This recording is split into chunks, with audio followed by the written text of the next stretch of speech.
Hello viewers, warm welcome to my classroom.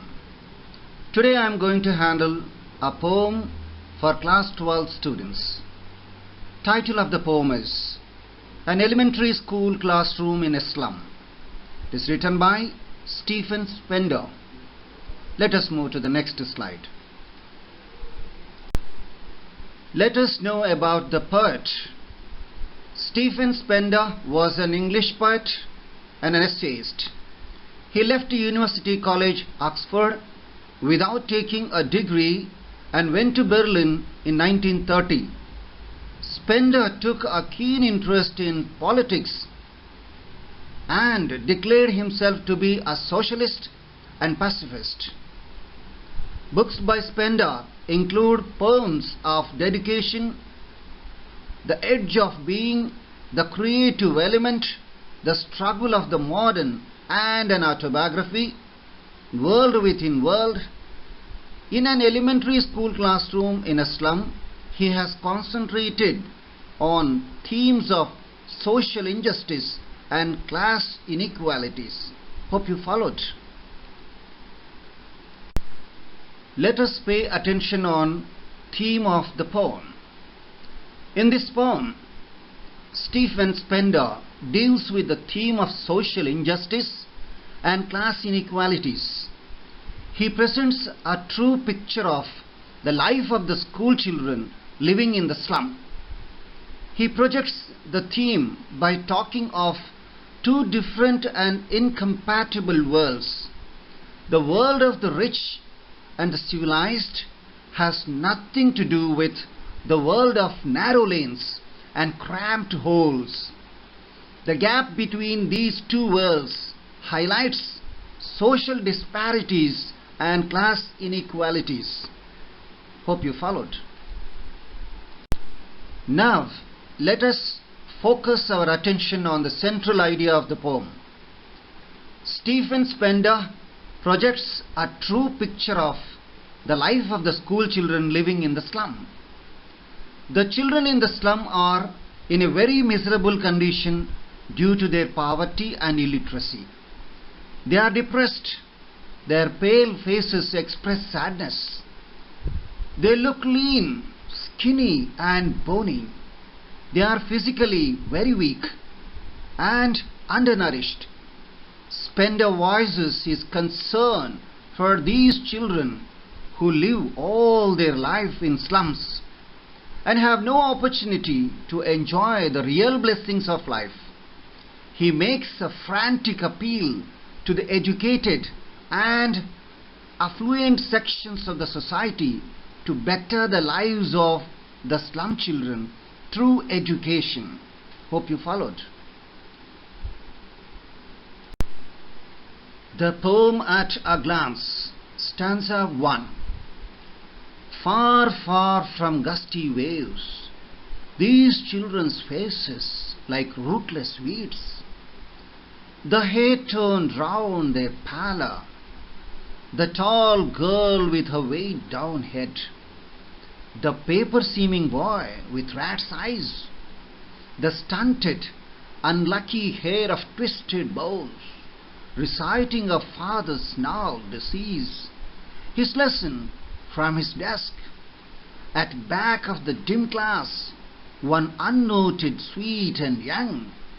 His eyes live in a dream of squirrel's game, in tree room other than this.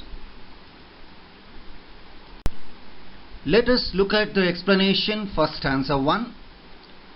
The poet describes the children who study in an elementary school which is set up in a slum area. The poet says that the faces of children are dull and without any energy.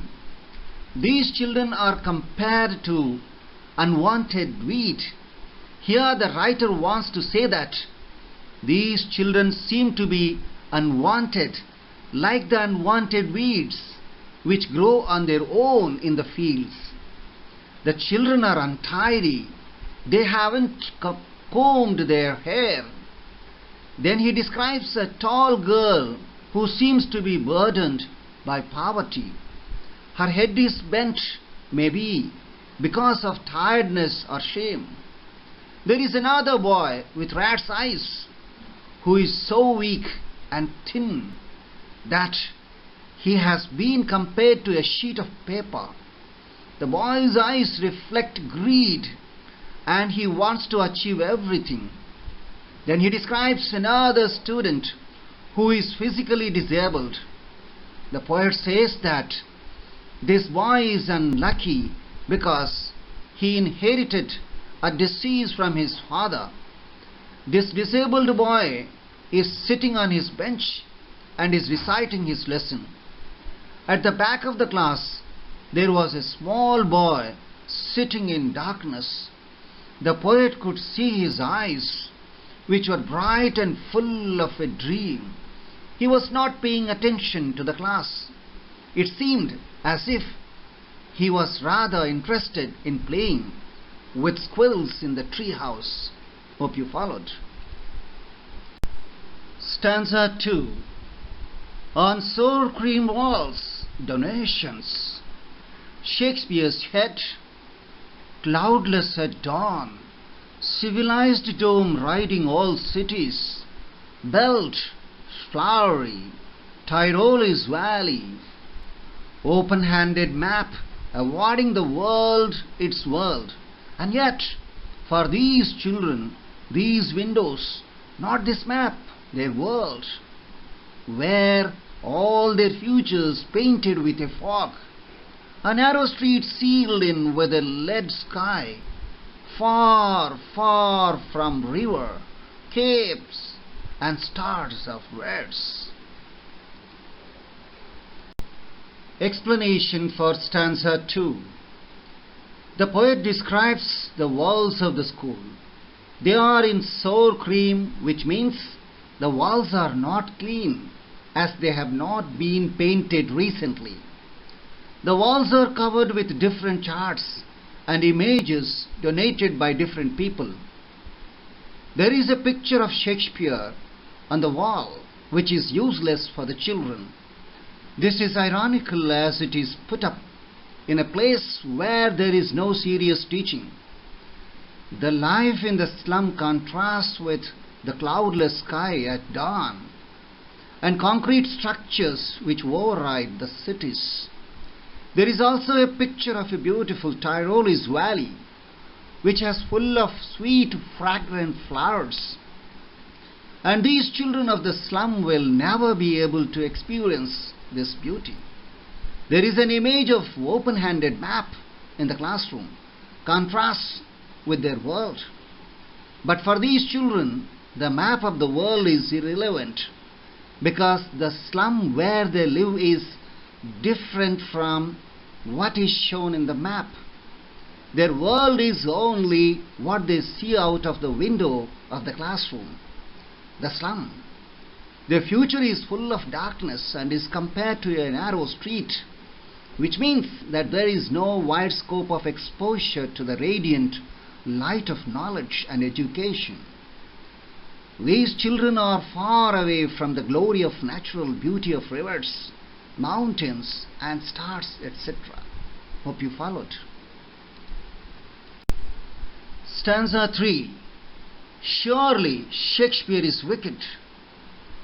The map a bad example, with ships and sun and love tempting them to steal, for lives that slyly turn in their cramped holes, from fog to endless night.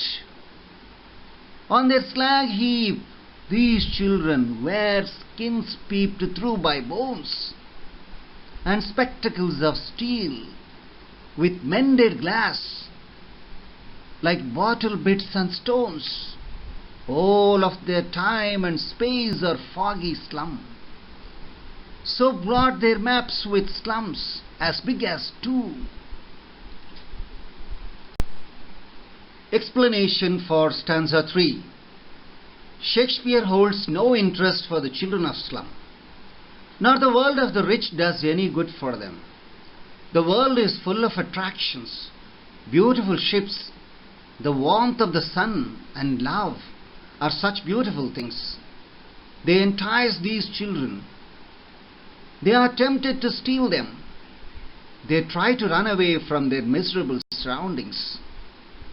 They live in their narrow, crowded lanes or holes. There is no end to this kind of life.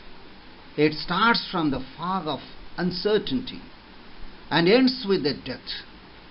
On the heap of waste, these small children wander aimlessly. Their spectacles look like pieces of broken bottles and stones. All their time and space is spent in those dirty and foggy slums. These slums are living hells. They are blots on the world of the rich and the great. Hope you followed. Stanza 4. Unless governor, inspector, visitor, this map becomes their window, and their windows that shut upon their lives like catacombs. Break, oh break, open till they break the town, and show the children to green fields, and make their world run azure on gold sands, and let their tongues run naked into books. The white and green leaves open. History there whose language is the sun. Explanation for stanza 4. The poet says that the government should take notice of the problems being faced by these kids. He urges them to change the life of these kids and make the world map a reality for them. He wants the governors, inspectors and visitors to help these kids in achieving their dreams. They must make their world the world of the children too. The unsuitable environment of the slums has shut all their gates to progress. They are lying shut like the underground graves. These obstacles should be broken. They must be allowed to breathe in the open air. Their world should extend to the sky blue waves rising over the golden sands. The poet wants the pages of wisdom be open for them. Their tongues should run freely without any fear. This will then result in their progress, and they will be able to paint a bright future for themselves. Only those people make and create history whose language has the warmth and strength of the sun. Hope you followed. Let us look at the summary of the poem. The children of an elementary school classroom in a slum look pathetic and miserable. They have pale and lifeless faces. They are like rootless wild plants. They inherit the diseases of their parents. They do have dreams. The donations and the picture of Shakespeare's head are useless to those unfortunate children. The map of this world shaped by the people in power is meaningless for these children. The future of these children is foggy and uncertain. Their world is far away from rivers, capes and stars. This world is full of attractions. These children are tempted to steal them away by running away from their miserable surroundings.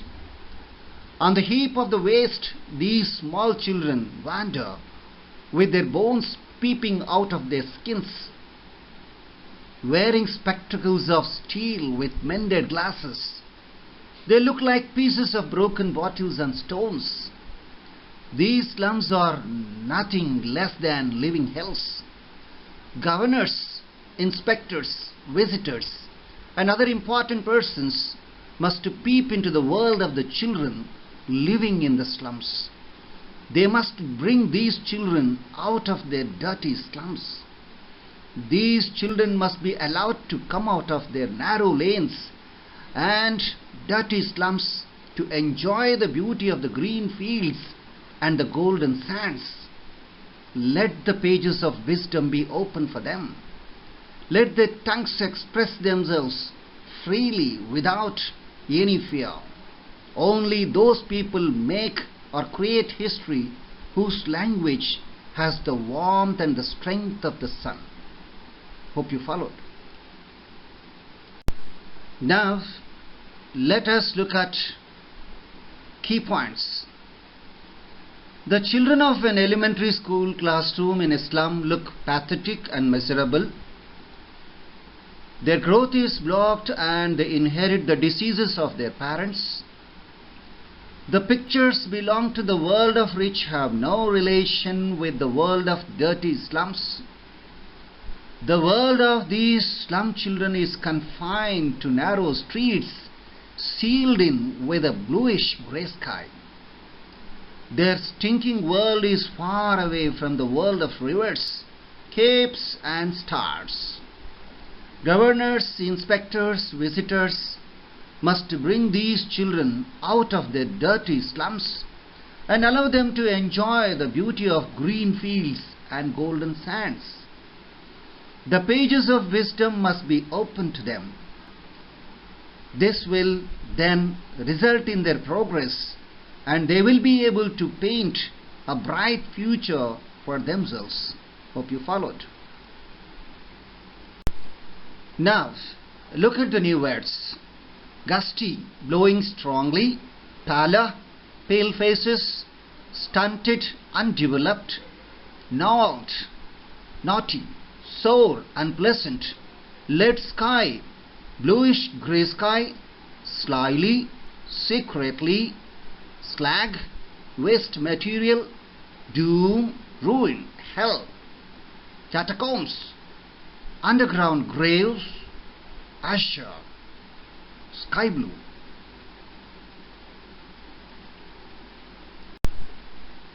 Now let us have a look at poetic devices. Simile, it is the comparison of two things using like or as. First example, like rootless weeds, the slum children are compared to rootless weeds as unwanted weeds. Second example, like bottle bits on stones, the spectacles of slum children have been repaired with pieces of glass, so they are looking like bottle bits on stones. Next, metaphor. It is the direct comparison of two things without the use of like or as. First example, paper seeming boy. The boy is directly compared to a sheet of paper as he is thin. Second example, rat's eyes. The boy has rat's eyes as his eyes are popped out like rat's eyes. Third example, sour cream walls. The walls are directly referred to unpleasant, dull colored walls. Fourth example, the white and green leaves open. Books and nature are expressed in the form of white and green leaves open. Hope you followed. Now repetition, far, far. Far is repeated to stress on the distance. Hope you followed. A few more poetic devices. Alliteration. First example, far, far from. The sound of fa is repeated here.